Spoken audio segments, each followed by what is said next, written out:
সবাইকে স্বাগত জানাচ্ছি। আমাদের আজকের আলোচনার বিষয় কোন ফসলে কখন অবশ্যই সেচ দিতে হবে। আমরা ফসল উৎপাদন করতে সেচ দিয়ে থাকি বা পানি দিয়ে থাকি, এবং এই পানি দেওয়ার ক্ষেত্রে আমরা যদি সঠিক সময়ে সেচ না দিয়ে থাকি, তাহলে একদিকে যেমন যদি অপ্রয়োজনে সেচ দিয়ে থাকি তাহলে ফসলের উৎপাদন খরচ বেড়ে যাবে, সেচ দেওয়ার কারণে পানির অপচয় হবে। অন্যদিকে যদি আমরা যখন সেচের প্রয়োজন তখন যদি সেচ না দিয়ে থাকি, তাহলে কি হবে, ফসলের উৎপাদন বা ফলন অনেক কমে যাবে। তাহলে কেন এই আলোচনা? ফসলের বৃদ্ধির সকল পর্যায়ে সমানভাবে পানির প্রয়োজন হয় না। পানির প্রয়োজন অনুযায়ী ফসলের বৃদ্ধির পর্যায়কে দুই ভাগে ভাগ করা যায়। এক হলো সেচের প্রতি সংবেদনশীল পর্যায় বা এটাকে সেন্সিবল স্টেজ বলে। আরেকটি হলো সেচের প্রতি সংকটময় পর্যায় বা ক্রিটিক্যাল স্টেজ। ফসলের সেচের প্রতি সংবেদনশীল ও সংকটময় পর্যায়ে জমিতে পানির ঘাটতি হলে সেচ দিতে হবে, আর যদি বৃষ্টি হয় তাহলে সেচের প্রয়োজন নাই। এই দুই সময়ে পানির অভাব হলে ফসলের বৃদ্ধি থেমে যাবে বা ফলন কমে যাবে। আর এইভাবে আমরা যদি সেচ দিয়ে থাকি, অর্থাৎ সেন্সিবল স্টেজ বা ক্রিটিক্যাল স্টেজে সেচ দিয়ে থাকি, তাহলে সেচের জন্য অতিরিক্ত পানির প্রয়োজন হবে না এবং উৎপাদন খরচ বাড়বে না, ফসলের ফলন ঠিক মতো হবে।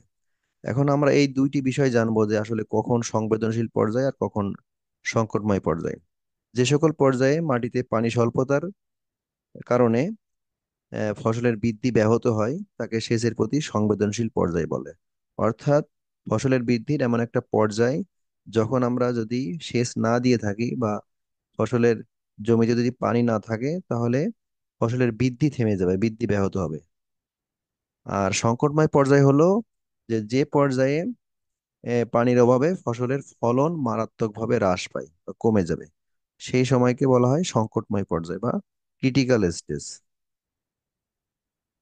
এখন আমরা কয়েকটি ফসলের সেচের যে সেই ক্রিটিক্যাল স্টেজ বা সংকটময় পর্যায় এবং সেন্সিবল স্টেজ বা সংবেদনশীল পর্যায় সেইটা আমরা জানবো। তো প্রথমেই ধান আমাদের প্রধান খাদ্যশস্য। আমাদের দেশের বেশিরভাগ জমিতে ধান উৎপাদিত হয়। এই জন্য ধানে কখন পানির প্রয়োজন এটি আমি প্রথম আলোচনা করব। ধানের প্রাথমিক কুশি গজানো পর্যায়, যখন ধানের চারা লাগানো হয়। আমি ছবিতে যে দেখতে পাচ্ছি যে এই যে ধানের যে একটা চারা লাগানো হয়, ধানের চারার গোড়া থেকে আরো অনেক চারা বের হয়। এটাকে বলা হয় প্রাইমারি টিলার বা প্রাথমিক কুশি। যখন এই কুশি গজানো শুরু হবে তখন সেচ দিতে হবে। এরপরে আছে শীষ গজানো। এরপরে গাছের বৃদ্ধি হবে, বৃদ্ধি হওয়ার পরে যখন শীষ গজায়, শীষ কিন্তু বের হওয়ার আগেই এর ভিতরে শীষটা তৈরি হয়, এটা বাইরে থেকে বোঝার উপায় নাই। আহ গাছের ধান গাছ কেটে বোঝা যেতে পারে, তবে আমরা সাধারণত হিসাব করব হলো ধানের চারা রোপণের 60 থেকে 65 থেকে 70 দিন এই সময়টাতে আসলে শীষ গজানো শুরু হয়। এই সময় একবার সেচ দিতে হবে।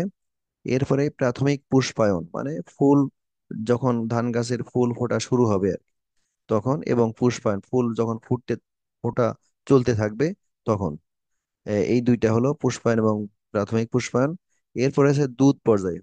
ফুল ফোটার পরে যখন দানা গঠন শুরু হয়, এর মধ্যে দানা তৈরি হয়, তখন এটা নরম থাকে এবং হাত দিয়ে ধানের দানায় চাপ দিলে, হাতের আঙুল দিয়ে চাপ দিলে এর ভিতর থেকে সাদা দুধের মতো বেরিয়ে আসে। এটাকে বলা হয় দুধ পর্যায় বা মিল্কিং স্টেজ বলা হয়। এই সময়ে সেচের প্রয়োজন। এরপরে গমের সেচ। গমের যখন মুকুট মূল বের হয়, মুকুট শিকড় বলা হয়। মুকুট শিকড় হলো এই যে ডান পাশের ছবিতে দেখতে পাচ্ছি, ধান গাছের গোড়া থেকে, মানে গম গাছের গোড়া থেকে প্রথমে তো একটা শিকড় নিচের দিকে চলে যায়, তারপরে দুই পাশ থেকে আহ শিকড় বের হয়, এটাকে বলা হয় মুকুট শিকড়। এটা বোঝার আরেকটি উপায় হলো যে যখন গম গাছে তিনটি পাতা হবে, প্রথমে বীজ থেকে চারা হয় তখন একটি পাতা বের হয়, এর কিছুদিন পরে দুইটি পাতা বের হয়, তারপরে তিনটি পাতা যখন বের হয় তখন এই মুকুট শিকড় বের হয়। এটা বোঝার আরেকটি উপায় হলো যে বীজ বপনের 12 থেকে 21 দিনের মধ্যে এই মুকুট শিকড় বের হয়। এটা জাত ভেদে 12 থেকে 21 দিন হবে, জাত এবং জমি ভেদে। এরপরে গমের দ্বিতীয় সেচ দিতে হবে কুশি গজানোর শেষ দিকে। ধান গাছের মতো গম গাছেও এরকম কুশি গজায়। যখন গাছে 8 থেকে 10টি পাতা হবে, এবং এটি হয় সাধারণত বীজ বপনের 30 থেকে 35 দিন পরে। তখন দ্বিতীয় সেচ দিতে হবে। গমের তৃতীয় সেচ দিতে হবে গমের পুষ্পায়ন পর্যায়ে, অর্থাৎ গম গাছে যখন শীষ বের হয়, ফুল ফুটতে শুরু হয়, তখন সেচ দিতে হবে। এটা হয় সাধারণত বীজ বপনের 55 থেকে 60 দিন পর। গমের সর্বশেষ চতুর্থ সেচ দিতে হবে দানা গঠন পর্যায়ে, অর্থাৎ বীজ বপনের 80 থেকে 85 দিন। দানা গঠনটা হলো যে ওই যে ধানের যেমন মিল্ক স্টেজ বা দুধ পর্যায়ে, এরকম এর মধ্যে আস্তে আস্তে একটা দানা তৈরি হবে, শক্ত হতে শুরু করবে। এই সময়টাতে সেচের প্রয়োজন। এরপরে ভুট্টার 4 বার সেচের প্রয়োজন হয়। এই পর্যায়গুলো হলো যখন 4 থেকে 6টি পাতা বের হয় গম ভুট্টা গাছে, এটা হলো বপনের 10 থেকে 15 দিন পর। এরপরে দ্বিতীয় সেচ দিতে হবে 8 থেকে 12টি পাতা যখন গজায়, বপনের 31 থেকে 35 দিন পর। তারপরে মোচা বের হওয়ার সময়, এটা হলো গম গাছের যে মোচা বের হয়, এই যে ছবিতে দেখতে পাচ্ছি মোচা, এইটা হলো 60 থেকে 70 দিনের মধ্যে। চতুর্থ হলো এই দানা গঠন, মোচার মধ্যে গমের দানা তৈরি হয়, এটা হলো 85 থেকে 95 দিন, এর মধ্যে সেচ দিতে হবে। এরপরে সূর্যমুখীতে 3 বার সেচের প্রয়োজন। এই সময়গুলো হলো গাছে ফুল আসার আগে, সূর্যমুখী গাছে যখন ফুল আসা শুরু হয়, তখন এটা হলো বীজ বপনের 30 দিন পর বা 1 মাস। এরপরে পুষ্প স্তবক তৈরির সময়, যখন ফুল ফোটার জন্য স্তবক তৈরি হয়, তখন এটা হলো বপনের 50 দিন পর। আর এরপরে হলো বীজ পুষ্ট হওয়ার আগে, বপনের 70 দিন পর। মনে রাখার সহজ উপায় হলো সূর্যমুখীতে বীজ বপনের 1 মাস পর বা 30 দিন পরে একবার, তার 20 দিন পরে একবার, তার 20 দিন পরে আরেকবার, এই 3 বার। সরিষার 2 বার সেচের প্রয়োজন। ফুল আসার আগে, অর্থাৎ বপনের 25 থেকে 30 দিন, এই সময় একবার সেচ দিতে হবে। আর ফল ধরার সময়, ফুল থেকে যখন ফল ধরা শুরু হবে, এটা হলো বপনের 50 থেকে 60 দিন পর, এই 2 বার। আলুতে 3 বার সেচের প্রয়োজন হয়। প্রথমবার হলো স্টোলন বের হওয়ার সময়, বপনের 20 থেকে 25 দিন। স্টোলন হলো আলু গাছের গোড়া থেকে এই শিকড়ের মতো একটা বেরোয়, আসলে এটা শিকড় না, এটা একটা শাখা, ডাল বা কাণ্ড, আর কাণ্ডের অংশ বের হয়ে তার মাথায় আলুটা ধরে। এটাকে স্টোলন বলা হয়। এই যে ডান পাশের ছবিতে দেখা যাচ্ছে যে একটা কাণ্ডের মতো মাটির নিচে বের হয় শাখা, তার গোড়ায় তার মাথায় আলুটা ধরে, এই আলুটাকে বলা হয় টিউবার। আর এই সুতার মতো যে শাখাটা বের হয় শিকড়ের মতো, এটাকে বলা হয় স্টোলন। এটা বেরোনোর সময় একবার দিতে হবে। দ্বিতীয়বার দিতে হবে হলো টিউবার গঠনের সময়, এই স্টোলেনের মাথায় যে আলু তৈরি হতে শুরু হয়, এটাকে বলা হয় টিউবার। এটা যখন গঠন হয় বা শুরু হয়, তখন এটা হলো মানে আলু রোপণের বা বপনের 40 থেকে 45 দিন পর। আর তৃতীয়বার সেচ দিতে হবে টিউবার বৃদ্ধির সময়, যখন এই আলুটা আস্তে আস্তে বড় হওয়া শুরু হয়, তখন তৃতীয় সেচ দিতে হবে। এটা হলো বপনের 60 থেকে 65 দিন পর। আখে 3 বার সেচের প্রয়োজন হয় চারা বেড়ে ওঠার পর্যায়ে। আখের যখন চারা লাগানো হয়, আস্তে আস্তে চারা যখন বড় হওয়া শুরু হয়, চারা বেড়ে ওঠার পর্যায়ে একবার দিতে হবে।